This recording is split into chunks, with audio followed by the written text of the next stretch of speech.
Yeah, that's the first thing that came to my mind when I saw it last year. Mm. Parang Tarkovsky nga. And I was surprised to read about, I read somewhere na you haven't seen too many Tarkovsky films. Yeah, Just Stalker. during this time when I was, before the shoot of Anacbanua, I saw Stalker and another Tarkovsky film called Nostalgia in South Korea. So, But really, I was not, when I was doing the framing during the shoot, I was not thinking like, this should be Tarkovsky. No.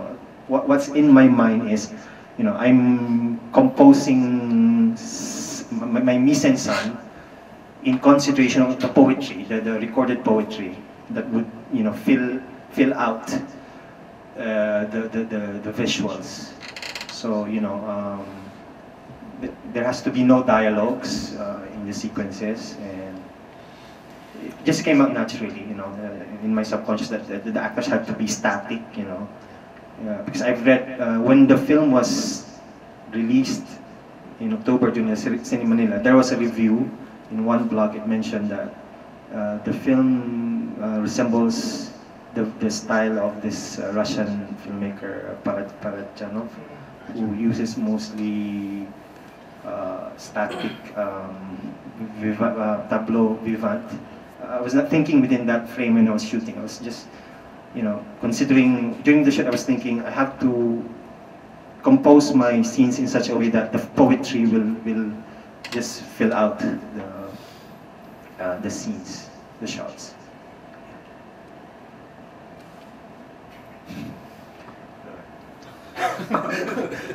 How was it like acting? Yeah. It's not really an acting piece, but Actually, yung acting ko si Direk lang yung ginaguide niya ako para hindi mawala sa storya. Tapos, as an actor, dinadagdagan ko na lang. Kasi first time kong gumawa ng poetic film. Tapos, paano ba, parang ang dating sa, habang kinikwentuhan niya ako, ang dating sa akin, paano kaya pag humawak ang actor sa isang window or pader, paano kaya siya i-motivate?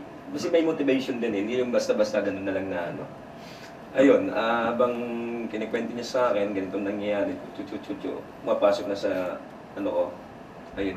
Tapos lumabas na yung natural na yung yan, ganun.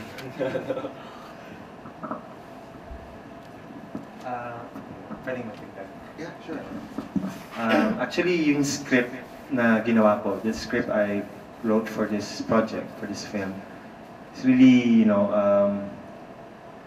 it's not a script that would make actors happy. Working on it, because it's really just sketchy. It doesn't really provide enough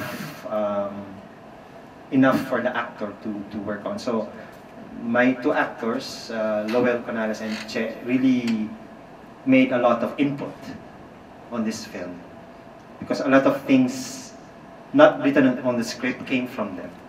You know, they're able to create and make an input. Because I was thinking holistically, you know, and the smaller details, sometimes I cannot think on them or focus on them, so it's up to them to fill out the smaller details in terms of their performances. So somehow this added to the layers of meanings in the scenes. So I'm very grateful I have worked with these two very talented professional actors. Especially the scene, the fertility ritual scene, the managkal, or the fertility ritual. So that wouldn't have been effective if not for the performance of Lowell. You know, yeah. He was able to communicate a higher level of